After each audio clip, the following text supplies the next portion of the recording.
I never thought I'd see her like this again, standing in front of me, holding his hand like she had never held mine. I never thought I'd see her like this again, standing in front of me, holding his hand like she had never held mine. The moment I stepped into the crowded room, everything stopped. There she was, Emily, and next to her, ...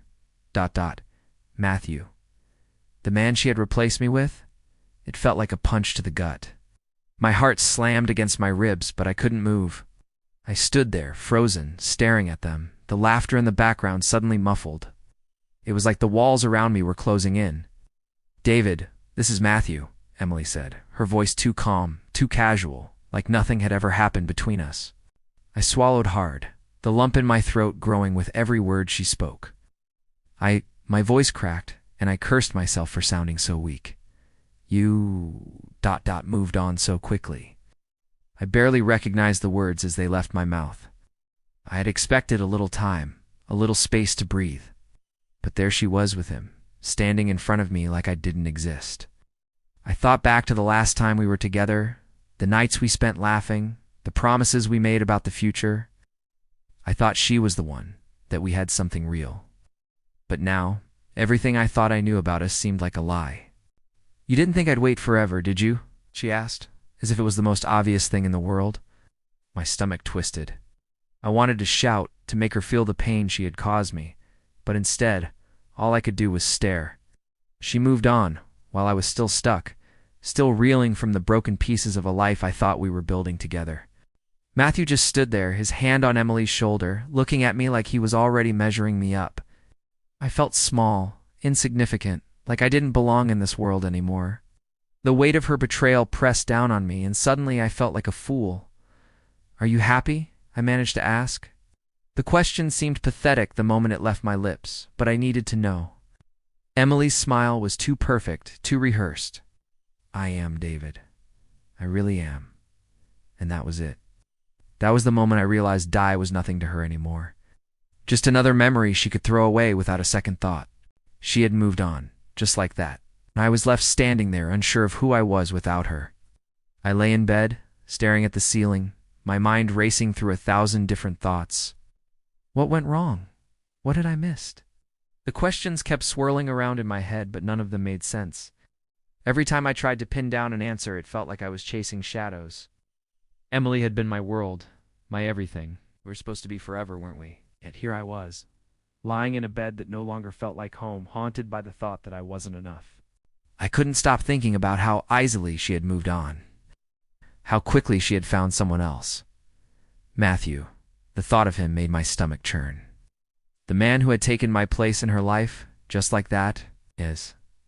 I kept asking myself what I had done wrong, what I could have done differently, but the answer never came.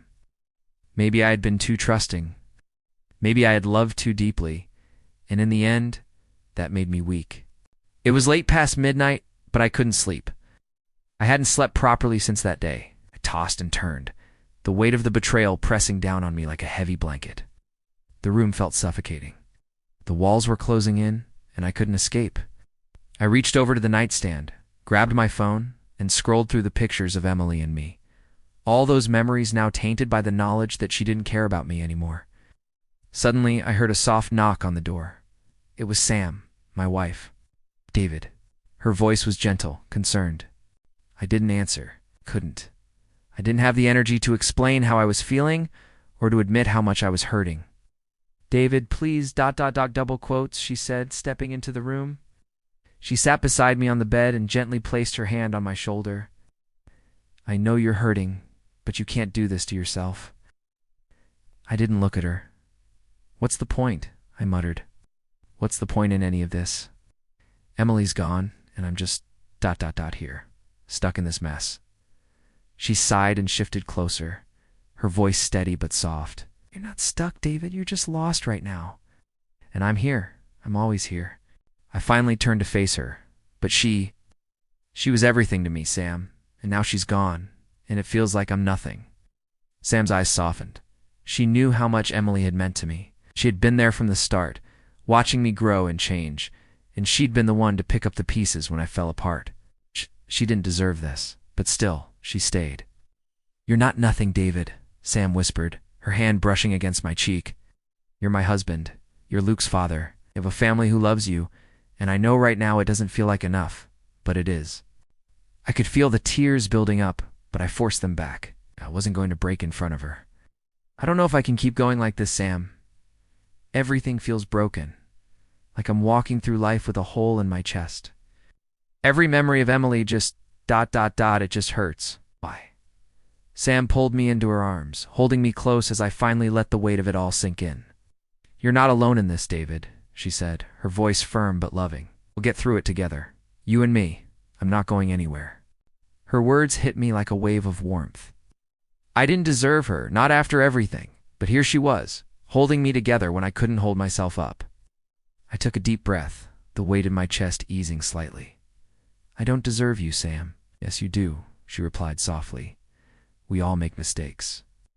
But we move forward. That's what matters." I closed my eyes, trying to take in the comfort she was offering, trying to believe her. For the first time in days, I felt a sliver of hope. Maybe it wasn't over for me. Maybe I could move on. If not for myself, then for Sam and Luke. "I'll try," I said quietly, my voice thick with emotion. "I'll try to be better. For you." Sam kissed my forehead gently. "That's all I need, David. One step at a time." I nodded, feeling the first glimmer of peace I had in days. Maybe I couldn't undo the past, but I could try to heal, try to move forward. And maybe, just maybe, I'd find a way to be whole again. It had been a few weeks since I saw Emily with Matthew. The sting of that moment hadn't faded, but something else had started to take roots. Something I wasn't expecting. It wasn't the bitterness I thought would consume me, but a quiet, unsettling realization that I couldn't keep living like this. The constant back and forth in my mind, what went wrong? Why did she do this? It turned into a mantra that plagued me day and night. I replayed every moment we shared, every word we exchanged, and I kept coming back to the same painful conclusion. She was gone. But I could keep torturing myself, or I could do something about it. I was sitting in the living room, staring at the walls that used to feel like home. The silence between Sam and me had grown heavy over the last few days.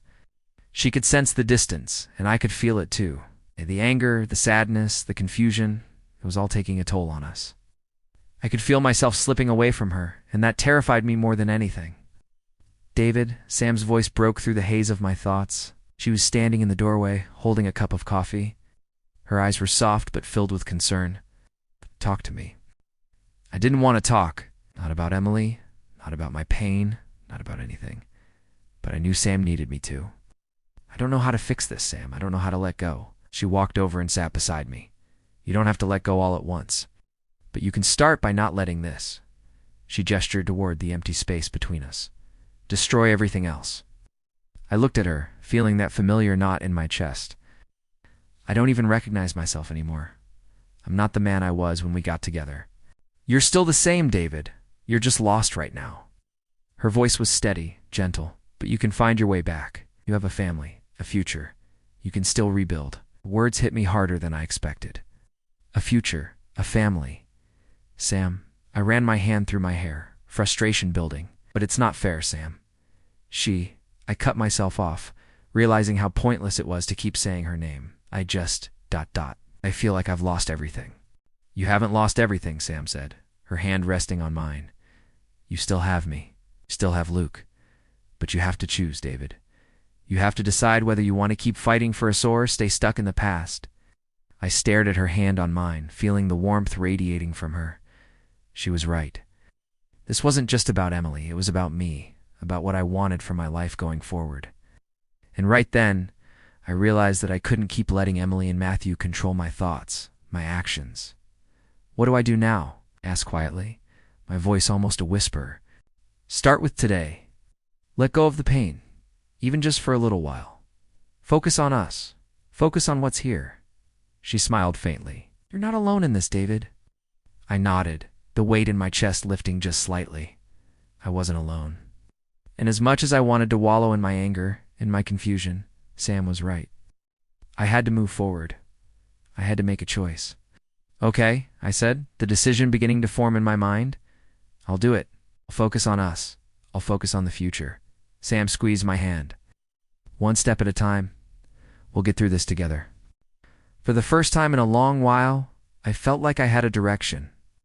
It wasn't a grand revelation, and it wasn't a sudden burst of clarity. It was just the choice to not let the past destroy everything I still had.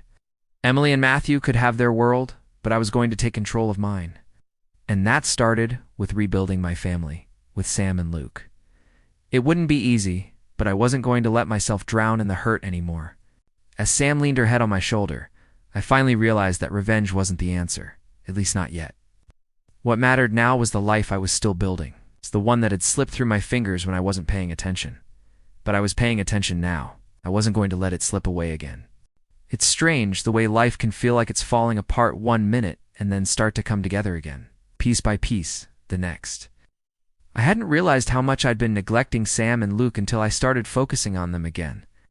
Every evening, when I'd come home from work, I made a point to be present, really present, in their lives. I'd sit with Luke as he told me about his day, laughing at his ridiculous stories, feeling the warmth of Sam beside me on the couch. It wasn't much, but it was something that had been missing for far too long. I still felt the sting of Emily's betrayal, that hollow ache that had become part of my daily life, but I knew now that I couldn't let it control me. I couldn't let it control my family. Not anymore. "How was work today?" Sam asked one evening as we sat around the kitchen table. Luke was drawing something in his sketchpad, and I could tell by the quietness in the room that Sam was watching me closely. She was still waiting, still unsure if this was the real change I'd promised. "It was good," I said, keeping my voice steady. "I got offered a new project at work. It's a big opportunity." Sam's eyes lit up, a hopeful smile crossing her face. "That's amazing, David. I'm so proud of you." I didn't tell her that the project felt like a lifeline, a way to prove to myself that I still had value. But I saw the pride in her eyes, and for the first time in a long while, I realized that I was doing this not just for me, but for her, for Luke. I was rebuilding not just my career, but my entire life.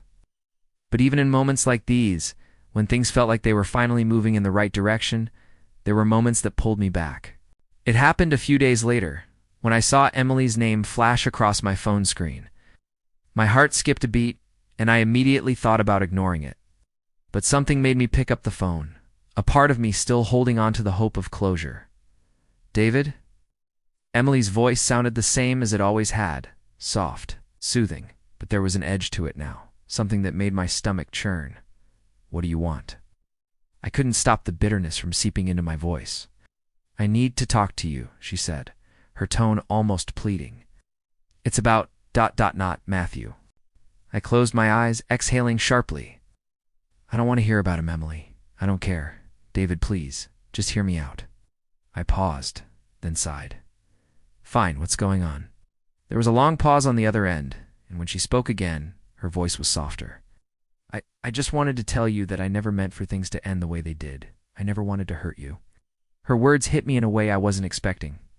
For a moment I felt that familiar ache in my chest, the pain of losing her, of being replaced. But I didn't let it take over. I'd come too far to fall back into that pit. "Emily, it's too late for apologies," I said, my voice firm. "You made your choice, and I'm moving on." There was silence on the other end. I could feel her disappointment through the phone, but it wasn't mine to bear anymore. "I'm sorry, David," she finally whispered, and then she hung up. I sat there for a moment, staring at the phone in my hand, and I felt nothing. No anger, no sadness, just ... nothing. It was as if she had become a stranger to me. Later that evening, I told Sam about the call. "I thought I was past all of it," I said, frustration lacing my words. "But it still hurts. It's like a scar that never fully heals." Sam reached out and took my hand. "Healing doesn't mean forgetting. It means accepting that what happened can't be changed. But you're still here, and so am I. We're moving forward together, David." Words resonated with me more than I wanted to admit. She was right. I couldn't forget, and I didn't need to. But I could choose to stop letting it define me. Over the next few weeks, I threw myself into the project at work, diving into the new opportunities that came my way. I was still struggling, but I could feel myself growing stronger.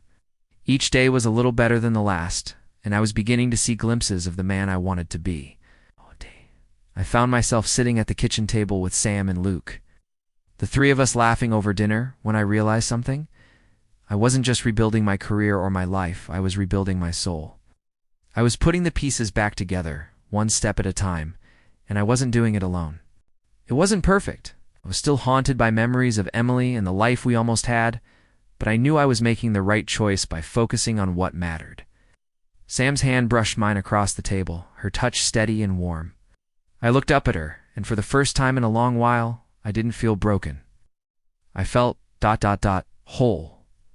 I wasn't expecting to see Emily again, not like this. Not when things were finally starting to feel like they were falling into place, when I was beginning to believe I had moved on, or at least made peace with the pieces of my life. But that morning, the doorbell rang. I wasn't even fully awake yet, still groggy, still wrapped in the quiet haze of the early morning. I rubbed my eyes, trying to shake the remnants of sleep, and stood up. I opened the door, expecting maybe a package or perhaps a neighbor. But when I saw her standing there with Matthew, I froze. "David," Emily said, her voice almost too casual, as if this wasn't the moment that would shatter everything I'd worked so hard to rebuild. She smiled, that same smile she used to flash when everything was perfect between us. And there he was, Matthew. Her new life, her new everything. The man who had replaced me? "Hey," Matthew said, looking at me with that smug little grin that I hated so much. For a moment, all I could do was stare. My mind was racing. What were they doing here? I had no idea what to say, how to feel, but the one thing I knew for certain was that this time, I wouldn't be the one broken. I swallowed hard, stepping aside to let them in. "What do you want, Emily?" Her eyes flickered around the living room, her gaze lingering on the photos of Luke on the wall, the life I had built. "We just wanted to check in," she said, like the words were harmless. Like everything that had happened didn't matter at all. "Check in," I repeated, the bitterness creeping into my voice. "Is that really what this is about?" Matthew chuckled softly, leaning against the wall, as if he owned the place. "You know, David," he said, his tone dripping with arrogance, "life moves on. It's not like you can stay stuck forever." Emily shot him a warning look, but it was too late. I could feel the sting of his words, the mockery they were meant to carry, but I wasn't going to let them get to me. I wasn't the broken man I once was. I took a deep breath, forcing myself to stay calm. "I'm not stuck," I said quietly, my voice steady. "I've just learned to let go." Emily looked at me, her eyes narrowing slightly. "It's good to hear you're moving on, David. I thought you'd be stuck forever, but here you are living your life." I couldn't help but laugh, a short, humorless laugh. "You really think I'm stuck, Emily? You think I'm sitting here wallowing in the past, wishing things were different?" "Well, you're wrong." Matthew's smirk widened, but I didn't let it affect me. I wasn't about to let them see me unravel. "You're right," I continued, my voice quieter now. "I've moved on. I'm rebuilding my life, my family, and it's going well. I'm happy." Their faces faltered just for a second, and I saw the tiniest flicker of guilt in Emily's eyes. But it was gone in an instant, replaced by that familiar indifference. "You know," I added, "I don't need your approval. You've made your choices, and I've made mine. So don't come here and act like you care." There was a tense silence between us. Emily and Matthew exchanged a look, and for the first time, I saw a crack in their facade. "I didn't come here to hurt you, David," Emily said softly, almost apologetically. "I just thought maybe we could be civil, for old time's sake. Civility." It was a word that didn't belong in this conversation, not after everything. "I don't need you in my life anymore, Emily," I said, the words slipping out more easily than I expected. "You and Matthew can go ahead and live your life, but I'm done with the past." It felt freeing, saying it out loud. I wasn't the victim anymore, and I wasn't going to let them keep treating me like one. Emily looked at me, her face softening. "I didn't want to hurt you, David. I never meant for things to end the way they did." "I know you didn't," I said, my voice quieter now. "But that doesn't change anything. It doesn't change what happened, and it doesn't change who I am now." There was a long pause, and for a moment it felt like time had stopped. Emily's eyes flickered with emotion, but I could see the wall she had built between us. "I'm sorry," she whispered, just loud enough for me to hear. "I really am." I looked at her for a long moment, trying to decide if I should say something else. If I should let the anger, the hurt, the years of pain come pouring out. But I stopped myself. "No, you're not," I said quietly, almost to myself. "And that's okay. Ain't. It doesn't matter anymore." And just like that, I felt it. The weight lifting. I wasn't angry. I wasn't hurt. I was free. They left soon after, Emily offering one last look back at me, her eyes a mix of regret and something else, maybe relief, maybe guilt. But I didn't care. I wasn't the same man anymore. I never would be again. Time is strange. It moves forward, whether you're ready for it or not. I had spent so long trapped in the past, in the shadow of Emily's betrayal, that I never noticed how much I was changing, how much my life was changing. I was working harder now, staying focused, building something for myself. I had a new sense of purpose, something I hadn't had in a long time. I was getting recognized at work for the projects I'd taken on, and people were starting to notice my growth. It felt good, real good. For the first time in a long while, I felt like I had a direction. "David, you've been killing it lately, Jordan," one of my colleagues said as we stood in the break room one afternoon. "People are talking about your project. You've really turned things around." I smiled, but there was a part of me that still couldn't fully believe it.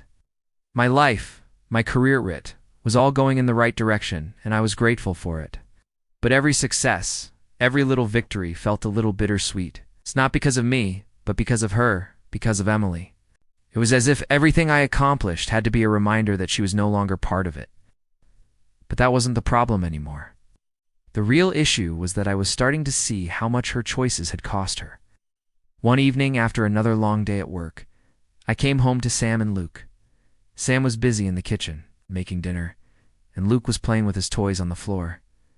I couldn't help but feel how much love and life filled our home. It was simple, but it was enough. And it was mine. I had learned, over the months, that the little things mattered. The quiet dinners, the jokes Luke made, the way Sam would rest her head on my shoulder when we watched TV. It was these moments that made everything else feel worth it. But even in those moments, I couldn't completely shake the weight of Emily's betrayal. Then came the news. I was sitting at the kitchen table when I saw a notification pop up on my phone. It was an article, some gossip rag. Emily's name was in the headline. "Local businesswoman's relationship in trouble. Is she about to walk away from Matthew Collins?" I clicked on the link, almost unable to stop myself. The article was filled with the kind of useless drama I had never cared about. But there was one thing that stuck out. It mentioned Matthew's temper, his manipulative behavior, and how he was reportedly pushing Emily to isolate herself from her family and friends. The article even hinted that Emily had confided in a close friend that she was starting to see cracks in the relationship. My heart twisted. A part of me felt satisfied, vindicated, almost, but another part of me just felt ... sad. Sad for her. Sad for the woman I once loved, the woman who had left me, only to find herself tangled up with a man who wasn't who she thought he was. Sam walked into the kitchen just as I was staring at the article. "What is it?" she asked, noticing the look on my face. I didn't want to lie to her, but I didn't want to dwell on Emily's mess either. "No, it's nothing," I said, locking my phone and pushing the article from my mind. "Just some work stuff." But Sam didn't let it go. "David, you're still holding on to this, aren't you?" Her voice was calm, but firm. "You have to let it go. She's moved on, and so should you." I looked at her, and for the first time in a long time, I saw the full weight of her love, her patience. She was right, of course. I had been letting Emily and Matthew's problems invade my life for far too long. "I know," I said quietly, my voice soft. "I'm just not sure what I'm supposed to feel anymore. I've spent so much time being angry, so much time wishing things were different, that I don't even know what it means to truly let go." Sam reached across the table and squeezed my hand. "You don't have to figure it all out right now. Just know that I'm here. Luke's here. We're your family, and that's what matters." Her words settled over me, wrapping me in a sense of calm that I hadn't felt in so long. Maybe it wasn't about erasing the past. Maybe it was about building something better, something stronger. A few weeks later, things began to fall apart for Emily and Matthew. I didn't see it coming at first, but the signs were there. I started hearing whispers at work, small talk from people who didn't know what I had been through, but knew enough about Emily's relationship to talk. Matthew was getting more erratic, more controlling. Emily was pulling away from friends and family, isolating herself, just as the article had hinted. One evening, Emily called me. I didn't know what to expect, but her voice, when it came through the phone, was shaky. "David," she said, and I could hear the hesitation in her tone. "I don't know who I am anymore." Matthew's not who I thought he was, and I don't know what to do. I stood there for a moment, unsure of what to say. A part of me wanted to be angry, wanted to lash out, but I knew that wouldn't help her or me. "Emily, I don't know what to tell you," I said, my voice surprisingly calm. "But you need to figure this out. You can't keep letting him control you." "I know," she whispered, and I could hear the weight of her regret in those two words. "I'm sorry, David, for everything." I didn't respond right away. What was there to say? It wasn't about what she had done anymore. It was about her realizing the truth for herself. I ended the call without saying much else, but as I put the phone down, I felt a strange sense of closure. Emily was finally seeing the cracks in her perfect life, and I was just ... Moving on, I looked over at Sam, who was watching me carefully from the doorway. She had seen it all, the pain, the recovery, the healing. And now, she was seeing something even more important, my strength. "I'm going to be okay," I said, more to myself than to Sam. I don't need revenge. I don't need to make her pay. I just need to keep going. I need to keep building this life. Sam smiled, walking over to me, her arms wrapping around me. "We'll build it together, David. You're not alone." And just like that, I realized I had everything I needed. I didn't need Emily's apology or Matthew's downfall.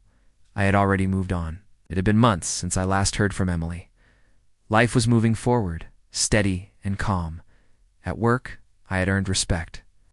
At home, Sam and I were stronger than ever. I had everything I needed, and I was learning to appreciate the quiet, the stability, and the joy that came with rebuilding what I'd lost. But then, one evening, as I sat at the kitchen table with Sam and Luke, the phone rang. I didn't recognize the number, but I answered it anyway. "David?" Emily's voice came through the line, shaky, full of regret. My heart skipped a beat. The woman who had once been my world was back, but I wasn't the same person I used to be. "Emily," I said, keeping my tone neutral, though I felt the weight of her name in my chest. "What is it?" There was a long pause. I don't know where to start." "You called me," I said, trying to keep the conversation from spiraling. "So, start wherever you need to." "I've made so many mistakes," she continued, her voice barely above a whisper. "Matthew ... he's not who I thought he was. I never should have left you, David. I never should have done that to you. I didn't feel the anger I thought I would. I didn't feel the need to lash out or demand answers. Instead, I just listened, the words of regret washing over me like a distant echo. "Why are you telling me this?" I asked, my voice steady. "What do you want from me?" I want to apologize," she said, her voice breaking. "I never realized how much I hurt you until it was too late. Matthew's controlling. He's manipulative. And She paused to collect herself. "I'm not happy, David." Oh. I exhaled slowly, the weight of her confession sinking in. "You don't have to explain yourself to me, Emily. It's too late for that." There was silence on the other end. I could almost feel her pain, the desperation in her voice, but I wasn't the man who would fix it for her anymore. I had moved on, and it was hard to hear the regret in her voice without feeling a little sad for her. But that sadness didn't change anything. "I don't want your forgiveness," I said quietly, my voice calm. "I want you to understand that I've moved on. I've built something new. I've built a life I'm proud of, and I don't need you in it." The words were out before I could stop them, but they were true. I didn't need her to complete me anymore. "I had already found peace. I never thought I'd hear you say that," Emily whispered, the hurt in her voice palpable. "I thought maybe we could try again. Maybe we could fix it." "Fix it?" Shaking my head. "You can't fix something that's been broken for so long. And Emily, I don't want to fix it. I don't want you back." It was like a weight lifting off my shoulders, saying it out loud. I didn't have to carry the burden of her betrayal anymore. I had forgiven her, not for her, but for me. To set myself free from the past. "I'm sorry," she said, her voice barely audible. "I've lost everything, haven't I?" "Maybe," I replied, "but you did it to yourself." And just like that, I realized something I hadn't fully acknowledged before. It wasn't just her betrayal that had hurt me. It was the fact that I had allowed myself to believe in something that wasn't real. I had placed my trust in her, and when it fell apart, I had to rebuild. But I had rebuilt myself stronger, wiser, and with the people who mattered most beside me. "I've got to go," Emily said, her voice cracking. "I just needed to hear you say it, to know that you've moved on. I don't want to keep pretending anymore." I closed my eyes for a moment, feeling a strange sense of peace wash over me. "Take care of yourself, Emily," I said, my voice soft but firm. "But I'm not part of your life anymore." "I haven't been for a long time." She didn't respond. The line went quiet, and I stood there, holding the phone, feeling an unexpected sense of closure. I was done with the past. When I put the phone down, Sam was standing in the doorway, watching me carefully. "You okay?" she asked, her voice gentle. I turned to her and smiled. "Yeah, I'm okay, I think. I think I finally am." Her eyes softened, and she crossed the room, wrapping her arms around me. "I'm proud of you, David. You've come so far." I held her tightly, feeling the warmth of her love, the love I had fought for. "I couldn't have done it without you, Sam. You're my home." As we stood there, wrapped in each other's arms, I realized something important. I wasn't the broken man I once was. I had rebuilt myself not just for me, but for the people who truly mattered. And Emily's regret, as sincere as it seemed, wasn't going to change that. The past was behind me, and there was nothing more to say. I had found my peace. I never thought I'd get to this point. It feels almost surreal, like a dream I wasn't sure I'd ever wake up from. But here I am, standing in my living room, watching Luke run around, laughing with Sam. And I can't help but think this is what I've fought for. This is what I've built. When I first learned of Emily's betrayal, I was broken. I felt like I was floating in a void, not sure of who I was, not sure what mattered.